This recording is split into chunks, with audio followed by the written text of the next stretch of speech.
a gente pensou que correr é igual a gente caminhar rápido, tá? Por isso que quando inventaram o primeiro tênis de corrida para o público geral, que eu não sei se vocês sabem qual é, vocês sabem qual é? É o Nike Waffle, que é o primeiro tênis que foi criado, inclusive acho que tem um documentário do Netflix. É um tênis que foi criado para combater o predomínio da Adidas, a sua marca aí que é patrocinado, que ele patrocina. Porque os Estados Unidos, vejam como a política de guerra entra nesse rolê. Os Estados Unidos tinham seus corredores, corriam com um tênis alemão, na época da Guerra Fria. Ou seja, estava tudo errado, né? Poxa, os caras que competiam pelos Estados Unidos tinham um tênis que era da Adidas, que era o melhor tênis que tinha de corrida na época, e eles corriam, mas eram corredores de elite, de performance. Beleza. Só que aí a Nike disse, vamos expandir o processo do tênis, vamos fazer com que as pessoas conheçam a nossa marca. E qual seria a melhor forma de correr com um tênis? Já que os corredores correm com tênis que não tinham solado, né? Era só sapatilha mesmo de corredor, vamos fazer um tênis que tenha uma espuminha para ter mais absorção de impacto. Por quê? A corrida não é assim? Porque as pessoas pensavam a corrida como uma caminhada, que era como uma pessoa comum corria. Mas não corria 10, 15, era o Cooper, o método Cooper. Lembra do método Cooper? Para ficar de Cooper feito? Lembra disso? Então, esse método Cooper, que inclusive o médico estava vinculado com o negócio da Nike. Veja como é que são as coisas. Estava vinculado com o negócio da Nike. Todo mundo pode correr. Todo mundo pode correr, é só você comprar seu tênis, é só você ter o seu tênis Nike, tarará. E os caras fizeram a primeira espuma que eles fizeram foi numa máquina de waffle. Por isso que o tênis Nike é o Nike Waffle. Que ele tem aqueles... Aí eles botaram no primeiro tênis, é um tênis histórico, e é um tênis que foi criado para todas as pessoas correrem. Qual é a parte boa? Popularizou a corrida nos Estados Unidos de uma forma exponencial. A parte ruim, criou uma forma de pensar a corrida errada, porque dizia que a corrida certa era a corrida com o calcanhar. E que, na verdade, não tem corrida certa e corrida errada. A questão é que não é nem com o calcanhar, nem com o antepé, nem com o meio de pé. E não precisava necessariamente daquele amortecedor. Mas todos os outros tênis vieram com aqueles amortecedores. As espumas que a gente vê em tênis hoje são dos anos 70. Tá? E aí a gente pensando na evolução humana, que a gente corria, explorava o mundo sem tênis, só com sapatilhas, sandálias, e aí a gente se vê obrigado a ter sempre um amortecedor, se vê obrigado a ter um tênis Roca, Ultra, um sofazão assim correndo, porque acredita que quanto mais espuma, mais amortecimento e menos lesão, a gente foi criado para a gente essa ideia, o que é uma viagem, de quem criou a ideia, porque não tem nenhuma evidência científica que corrobore esses dados. Não há...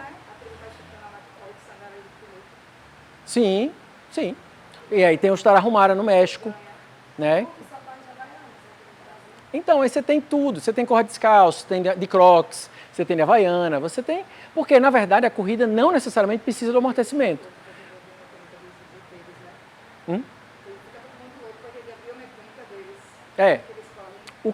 Exatamente.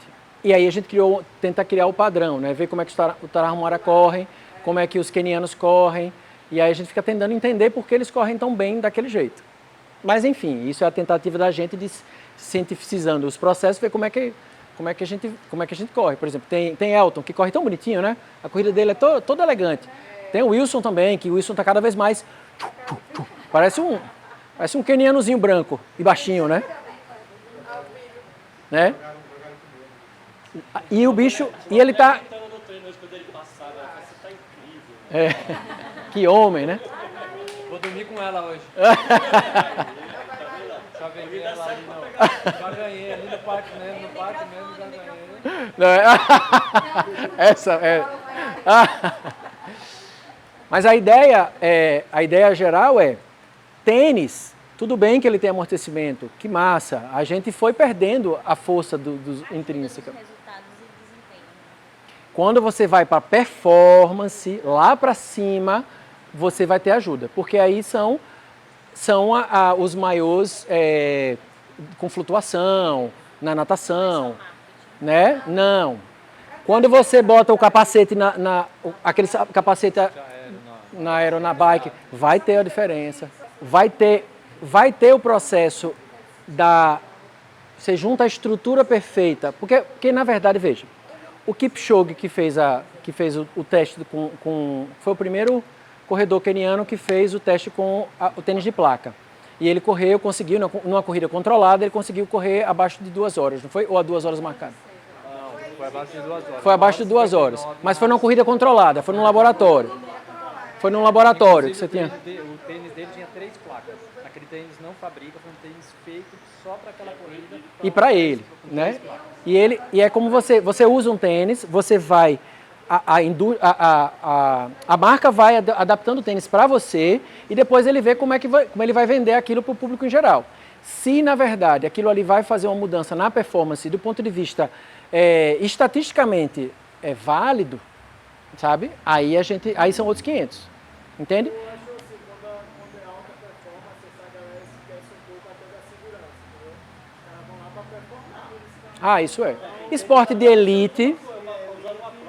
esporte de elite acaba.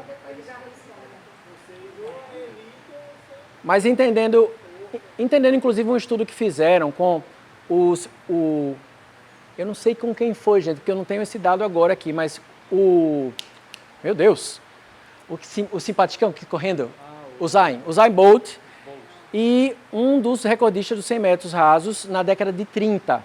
A diferença é muito pequena entre Bolt e ele, de segundos. E aí você fica pensando, tá, Bolt realmente fez história, porque ele conseguiu sequências de vitória em várias marcas. E além de tudo, é o cara, né, velho? Ele é simpático, ele brincava com a torcida, ele conseguia fazer todo aquele rolê com ele. Mas a diferença estatisticamente significativa é muito pequena. Por quê? Porque performance você vai mudando milésimos de segundos. E aí vai mudar 1 segundo, aí você muda outro, entende? Então, existe um marketing para você vender para a gente, mas para o corredor ele não vai comprar, ele vai testar para validar para a gente. É basicamente isso. Ela vai num nível